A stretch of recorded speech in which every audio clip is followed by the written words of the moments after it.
Hi welcome back to my YouTube channel. ಎಲ್ಲರೂ ಹೇಗಿದ್ದೀರಾ? I hope ಚೆನ್ನಾಗಿದ್ದೀರಾ ಅಂದ್ಕೊಂಡಿದ್ದೀನಿ.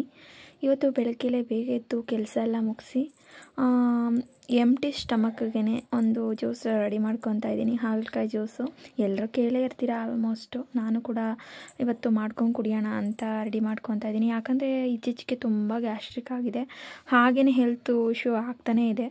ಅದರಿಂದ ಇದೊಂದು ಡ್ರಿಂಕ್ ಮಾಡ್ಕೊಂಡು ಕುಡೀರಿ ಅಂತ ಹೇಳಿದರು ನನಗೆ ಗೊತ್ತಿರೋರು. ಅದರಿಂದ ಡ್ರಿಂಕ್ ಒಂದು ಟ್ರೈ ಮಾಡೋಣ ಅಂತ ಟ್ರೈ ಮಾಡಿದೆ.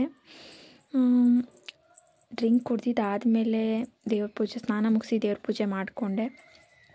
ಇವತ್ತು ಶುಕ್ರವಾರ ಆದಿದ್ದರಿಂದ ಬೇಗ ಎದ್ದು ಬೇಗ ಕೆಲಸ ಮುಗಿಸ್ಕೊಳ್ಳೋಣ ಅಂದ್ಬಿಟ್ಟು ಪುಳಿಯೋಗರೆ ಮಾಡ್ತಿದ್ದೆ. ಆಲ್ಮೋಸ್ಟ್ ಶುಕ್ರವಾರ ದಿನ ಯಾವುದಾದ್ರೂ ಹುಳಿ ಐಟಮೇ ತಿಂಡಿ ಮಾಡ್ತಾರೆ ಅಂತ ನನಗನ್ಸುತ್ತೆ. ನಮ್ಮನೆಯಲ್ಲಿ ನಾನು ಆಲ್ಮೋಸ್ಟ್ ಅದೇ ಥರ ಮಾಡೋದು, ಅದರಿಂದ ಹೇಳ್ತಿದ್ದೀನಿ ಅಷ್ಟೇ. ಬೆಳಗ್ಗೆಲೇ ಪುಳಿಯೋಗರೆ ಮಾಡಿಕೊಂಡು ರೆಡಿ ಮಾಡಿಕೊಂಡೆ. ಹಾಗೆ ಜೊತೆಲೇ ಇವತ್ತು ಲಂಚ್ ಬಾಕ್ಸ್ ಬೇರೆ ಅನ್ನ ಸಾಂಬಾರು ಬೇಕು ಅಂತ ಹೇಳಿದರು. ಹಾಗಾಗಿ ಲಂಚ್ ಬಾಕ್ಸ್ನೂ ರೆಡಿ ಮಾಡ್ಕೊಳ್ಳೋಣ ಅಂದ್ಬಿಟ್ಟು ಅವರಿಗೆ ಇವಾಗೆಲ್ಲ ಬೆಳಗ್ಗೆಲೇ ಲಂಚ್ ಬಾಕ್ಸು ತರಕಾರಿ ಎಲ್ಲ ಕಟ್ ಮಾಡೋದೆಲ್ಲ ಹಿಂಸೆ ಆಗುತ್ತಲ್ವ. ಹಾಗಾಗಿ ನಾನು ಮೊಸರು ಸಾಂಬಾರು ಬರುತ್ತಲ್ಲ ಆ ಥರ ಮಾಡಿದೆ. ಹುಳಿ ಏನು ಬರಲ್ಲ, ಈ ಥರ ಟ್ರೈ ಮಾಡಿದ್ರೆ ನಾನು ಲಿಂಕ್ ಶೇರ್ ಮಾಡಿಲ್ಲ ಅಂದ್ಕೊತೀನಿ. ಹಾಗೆ ಒಂದು ಸ್ವಲ್ಪ ಪಲ್ಯ ಥರ ಮಾಡೋಣ, ಊಟಕ್ಕೂ ನಂಚ್ಕೊಂಡು ತಿನ್ಬೋದು. ಹಾಗೆಯೇ ಚಪಾತಿ, ರೊಟ್ಟಿ ಇದಕ್ಕೆಲ್ಲ ಆಗುತ್ತೆ ಈ ಪಲ್ಯ. ಹಾಗೆ ಮಾಡ್ಕೊಳ್ಳೋಣ ಅಂದ್ಬಿಟ್ಟು ಇದು ಕ್ಯಾಬೇಜ್ ಪಲ್ಯ ಚೆನ್ನಾಗಿರುತ್ತೆ. ಅದು ಬಟಾಣಿ ಇದ್ದರೆ ಇನ್ನೂ ಸೂಪರಾಗಿರುತ್ತೆ. ಬಟಾಣಿ ಇರಲಿಲ್ಲ, ಹಾಗೆ ಇರೋದ್ರಲ್ಲೇ ಮಾಡ್ತಾಯಿದ್ದೆ.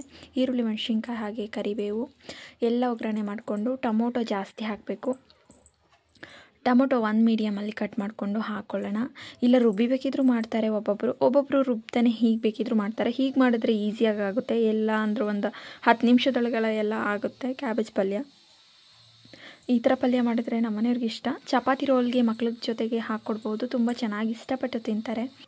ನಾನು ಸಂಜೆಗೆ ಚಪಾತಿಗೆ ಆಗುತ್ತೆ, ಸ್ವಲ್ಪ ಇವಾಗ ಲಂಚ್ ಬಾಕ್ಸ್ಗೂ ಕೂಡ ಆಗುತ್ತೆ ಅಂತ ರೆಡಿ ಮಾಡ್ಕೊತಾ ಇದ್ದೆ. ಸಂಜೆ ಚಪಾತಿನೋ ಅಥವಾ ಮುದ್ದೆನೋ ಮಾಡಬೇಕು. ಚಪಾತಿ ಮಾಡಿದ್ರೆ ನಮ್ಮನೆಯವ್ರಿಗೆಲ್ಲ ತುಂಬ ಇಷ್ಟ ಆಗುತ್ತೆ. ಮುದ್ದೆಗಿಂತ ಚಪಾತಿ ಜಾಸ್ತಿ ಇಷ್ಟಪಡ್ತಾರೆ. ನನಗೆ ಮುದ್ದೆ ಇಷ್ಟ, ಅವರಿಗೆ ಚಪಾತಿ ಇಷ್ಟಪಟ್ಟು ತಿಂತಾರೆ. ಟೊಮೊಟೊ ಸ್ಮ್ಯಾಶ್ ಆಗೋ ಥರ ಸ್ವಲ್ಪ ಹುರ್ಕೊಬೇಕು. ಅದು ಸ್ವಲ್ಪ ಸ್ಮ್ಯಾಶ್ ಆಗಿದ್ದಾದಮೇಲೆ ಕ್ಯಾಬೇಜ್ ಸಣ್ಣದಾಗಿ ಕಟ್ ಮಾಡ್ಕೊಬೇಕು. ಮೀಡಿಯಮಾಗಿ ಕಟ್ ಮಾಡಿದ್ದೀನಿ ಅಷ್ಟೇ ನಾನು. ಸಣ್ಣದಾಗಿ ಕಟ್ ಮಾಡಿಕೊಂಡ್ರೆ ಬೇಗ ಬೇಯುತ್ತೆ, ಹಾಗೆ ಟೇಸ್ಟ್ ಕೂಡ ಚೆನ್ನಾಗಿರುತ್ತೆ.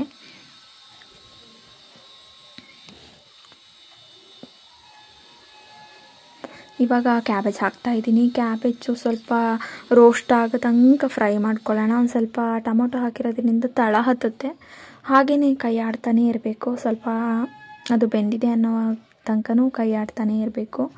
ಸ್ವಲ್ಪ ಒಂದು ಅರ್ಧ ಗ್ಲಾಸ್ ನೀರು ಹಾಕಿ ಬೇಯಲಿಕ್ಕೆ ಇಡೋಣ ಅಷ್ಟೇ. ಕ್ಯಾಬೇಜ್ ಪಲ್ಯ ತುಂಬ ಈಸಿಯಾಗಿ ಮಾಡ್ಕೊಬೋದು.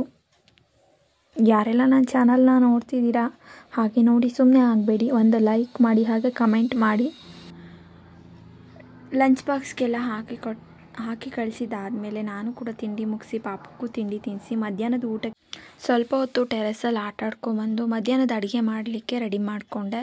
ಮಧ್ಯಾಹ್ನ ಏನಿಲ್ಲ, ಸಿಂಪಲ್ಲಾಗಿ ತರಕಾರಿ ಸಾಂಬಾರು ಹಾಗೆ ಅನ್ನ ಮಾಡ್ಕೊಂಡಿದ್ದೆ. ತರಕಾರಿ ಸಾಂಬಾರು ಎಲ್ಲ ಥರ. ಇವಾಗ ಸಂಡೇ ಬರುತ್ತಲ್ಲ, ಸಂಡೇಲಿ ನಾನು ಯಾವತ್ತೂ ತರಕಾರಿ ಶಾಪಿಂಗ್ ಮಾಡೋದು ವಾರಕ್ಕೊಂದು ಸರಿ ಮಾಡ್ತೀನಿ. ಸ್ವಲ್ಪ ಮಾರ್ಕೆಟ್ ದೂರ ಇರೋದ್ರಿಂದ ಎಲ್ಲ ತರಕಾರಿನ ಹಾಕಿ ನಮ್ಮ ಕಡೆ ಎಲ್ಲ ವಾರದ ದಿನ ತಾಳ್ದ ಅನ್ನೋ ಥರ ಮಾಡ್ತಾರೆ. ತುಂಬ ಚೆನ್ನಾಗಿರುತ್ತೆ ಸಾಂಬಾರು. ಹಾಗೆ ಎಲ್ಲ ತರಕಾರಿ ಸ್ವಲ್ಪ ಮಿಕ್ಕಿತ್ತಲ್ವ, ಎಲ್ಲ ತರಕಾರಿ ಹಾಕಿ ತರಕಾರಿ ಸಾಂಬಾರು ಮಾಡ್ತಾಯಿದ್ದೆ. ಹಾಗೆ ಮೊಳಕೆ ಕಾಳು ಕೂಡ ಇತ್ತು. ಮೊಳಕೆ ಕಾಳು ಜೊತೆಗೆ ಎಲ್ಲ ತರಕಾರಿ ಹಾಕಿ ಹಾಗೆ ಸಾಂಬಾರು ಮಾಡಿದ್ರೆ ತುಂಬ ಚೆನ್ನಾಗಿರುತ್ತೆ. ಪಾಪು ಕ್ಯಾಮ್ರಾದ ಮುಂದೆ ಎಲ್ಲ ಇದು ಮಾಡ್ತಿದ್ದ, ಅವನ ಜೊತೆ ಇಟ್ಕೊಂಡು ಕೆಲಸ ಮುಗಿಸ್ಕೊಂಡೆ. ಬೇಗನೆ ಆಯಿತು, ಅಷ್ಟೇನು ರಿಸ್ಕ್ ಆಗಲಿಲ್ಲ ನನಗೆ ಕೆಲಸ ಮಾಡಲಿಕ್ಕೆ. ಒಂದೊಂದು ದಿವಸ ಅಷ್ಟೇ ಬೇಗ ಕೆಲಸ ಮುಗಿಸ್ಕೊತೀನಿ. ಒಂದೊಂದು ದಿವಸ ಅವನು ಹಠ ಮಾಡಿದಾಗ ಮಾತ್ರ ಕೆಲಸ ಮಾಡಲಿಕ್ಕೆ ಸ್ವಲ್ಪ ಕಷ್ಟ ಆಗುತ್ತೆ ಅಷ್ಟೇ. ಆಲ್ಮೋಸ್ಟ್ ಎಲ್ಲರೂ ತರಕಾರಿ ಸಾಂಬಾರು ಯಾವ ಥರ ಮಾಡ್ತಾರೆ ಅದೇ ಥರ ಮಾಡ್ತಿದ್ದೆ ನಾನು ಕೂಡ, ಡಿಫ್ರೆಂಟ್ ಏನು ಮಾಡಿಲ್ಲ. ಇದಕ್ಕೆ ಈರುಳ್ಳಿ, ಬೆಳ್ಳುಳ್ಳಿ, ಕಾಯಿ ಬಿಟ್ಟರೆ ಇನ್ನೆಂತ ಹಾಕಿಲ್ಲ ಸಾಂಬಾರಿಗೆ. ಎಷ್ಟು ಟೇಸ್ಟ್ ಚೆನ್ನಾಗಿತ್ತು ಅಂದರೆ ತುಂಬ ಚೆನ್ನಾಗಿ ಬರುತ್ತೆ. ನೀವು ಒಂದು ಸತಿ ಟ್ರೈ ಮಾಡಿ. ಇದೇನಪ್ಪ ಅಂತ ಅಂದರೆ ಬೆಂಡೆಕಾಯಿ ಬರುತ್ತಲ್ಲ, ಬೆಂಡೆಕಾಯಿ ಉದ್ದುದ್ದ ಸೀಳಿ ಇಟ್ಕೊಂಡು ಚೆನ್ನಾಗಿ ಫ್ರೈ ಮಾಡಬೇಕು. ಲೋಳೆ ಬರುತ್ತೆ ಅಂತಾರಲ್ಲ ಸಾಂಬಾರನ್ನ, ಈ ಥರ ಒಮ್ಮೆ ಟ್ರೈ ಮಾಡಿ ಬೆಂಡೆಕಾಯಿನ. ತರಕಾರಿ ಸಾಂಬಾರು ಒಳಗಡೆನೂ ಹಾಕ್ಬೋದು, ಯಾವುದೇ ರೀತಿ ಲೋಳೆ ಥರ ಬರಲ್ಲ. ಚೆನ್ನಾಗಿ ಫ್ರೈ ಮಾಡಬೇಕು. ಅದು ಯಾವ ಥರ ಫ್ರೈ ಮಾಡಬೇಕು ಅಂತ ಅಂದರೆ ಸ್ವಲ್ಪ ಅದ್ರದ್ದು ಅಂಟೆಲ್ಲ ಹೋಗಬೇಕು, ಆ ಥರ ಒಂದು ಸ್ವಲ್ಪ ಎಣ್ಣೆ ಹಾಕ್ಕೊಂಡು ಅದಕ್ಕೆ ಬೆಂಡೆಕಾಯಿ ಹಾಕಿ ತುಂಬ ಲೋ ಫ್ಲೇಮಲ್ಲಾದ್ರೂ ಓಕೆ, ಹೈ ಫ್ಲೇಮಲ್ಲಾದರೆ ಹಾಗೆ ಕೈ ಆಡ್ತಾನೆ ಇರಬೇಕು. ಲೋ ಫ್ಲೇಮಲ್ಲಾದರೆ ಏನು ಕೈ ಆಡೋ ಅವಶ್ಯಕತೆ ಇಲ್ಲ. ಅಂದರೆ ಒಂದು 5 ನಿಮಿಷದಲ್ಲೇ ಆಗೋಗುತ್ತೆ. ಸಾಂಬಾರಿಗೆ ರೆಡಿ ಮಾಡ್ಕೊಳ್ಳೋ ಅಷ್ಟೊತ್ತಿಗೆ ಈ ಬೆಂಡೆಕಾಯಿ ರೆಡಿ ಆಗುತ್ತೆ. ಬೆಂಡೆಕಾಯಿ ಹಾಕಿದ್ರೆ ಒಂಥರ ಟೇಸ್ಟ್ ಚೆನ್ನಾಗಿರುತ್ತೆ. ಒಂದು ಸತಿ ಟ್ರೈ ಮಾಡಿ. ಇದಕ್ಕೆ ಸ್ವಲ್ಪ ಅರಶಿನ ಪೌಡರ್ ಹಾಕಬೇಕು. ಹಾಗೆ ಕೈ ಆಡ್ತಾ ನಾನು ಮಸಾಲಕ್ಕೆ ರೆಡಿ ಮಾಡ್ಕೊತೀನಿ. ಮಸಾಲಕ್ಕೆ ಏನೂ ಹಾಕಿಲ್ಲ, ಒಂದು ಈರುಳ್ಳಿ, ಒಂದು ಬೆಳ್ಳುಳ್ಳಿ, ಹಾಗೆ ಸ್ವಲ್ಪ ಕಾಯಿ, ಕರಿಬೇವು, ಕೊತ್ತಂಬರಿ ಅಷ್ಟೇ ಹಾಕಿರೋದು. ಇಷ್ಟು ಹಾಕಿದರೆ ಸಾಕು. ತುಂಬ ಟೇಸ್ಟಾಗಿ ಚೆನ್ನಾಗಿ ಬರುತ್ತೆ ಸಾಂಬಾರು. ತುಂಬ ಮಸಾಲ ಹಾಕಿ ರೆಡಿ ಮಾಡ್ಕೊಳ್ಳೋದಕ್ಕಿಂತ ಇಷ್ಟು ಸಿಂಪಲಾಗಿ ಮಾಡಿದ್ರೆ ತುಂಬ ಚೆನ್ನಾಗಿ ಬರುತ್ತೆ. ತರಕಾರಿ ಜೊತೆಗೆ, ಮುದ್ದೆ ಜೊತೆಗಿಂತ ಇನ್ನೂ ಚೆನ್ನಾಗಿರುತ್ತೆ.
Ta-da!